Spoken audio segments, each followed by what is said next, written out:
Sangin was notorious as the most violent place in Afghanistan. It was held by the British military at great cost, more than 100 dead in 4 years. Now the US Marines have taken over and they're claiming dramatic gains in the fight against the Taliban. Our Afghanistan correspondent Paul Wood and cameraman Robbie Wright were embedded with the US Marines Battalion 3-5. Hello.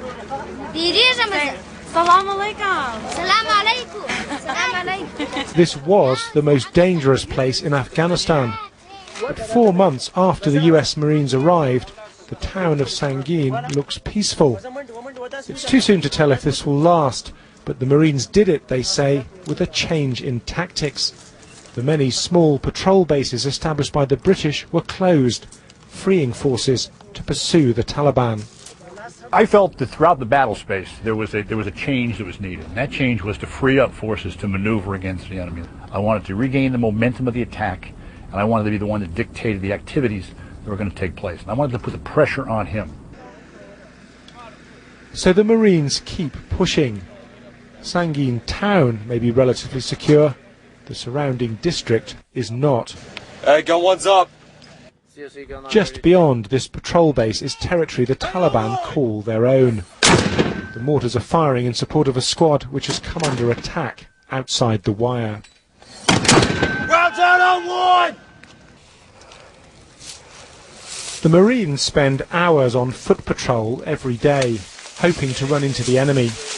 Often they do. When the US Marines first arrived in Sangin, they were being fired upon in their main bases more or less every single day.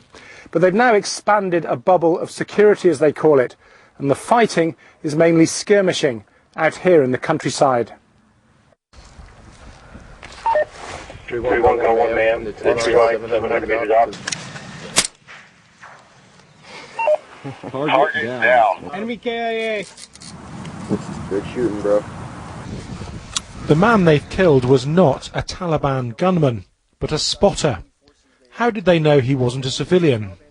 He was talking on a radio, and then he came back out and presented himself, trying to be inconspicuous, and that's when we dropped him. That's hot. On the way back, they burn piles of corn so that the Taliban can't use them to hide weapons. But to beat an insurgency, often you have to do things which may increase support for it. You burned my maize, says the farmer.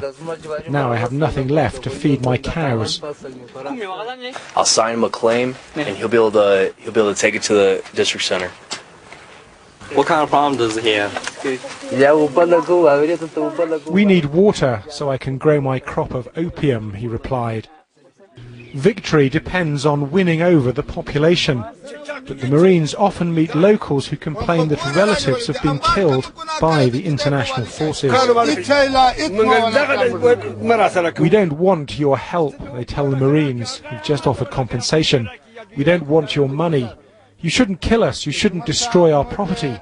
We even shot one of our cows yesterday. What sin did the cow commit? The Marines avoid the pathways strewn with IEDs or improvised bombs. Controlled detonations.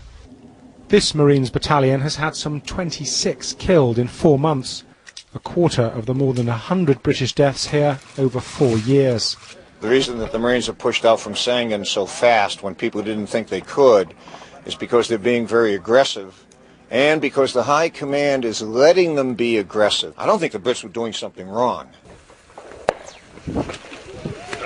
A Taliban sniper. Some Taliban are irreconcilables, hardliners who travelled here to fight. Suppress!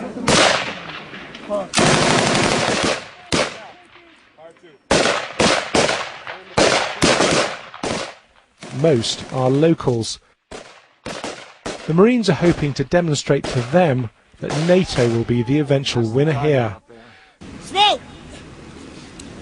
Then it's hoped they might switch sides.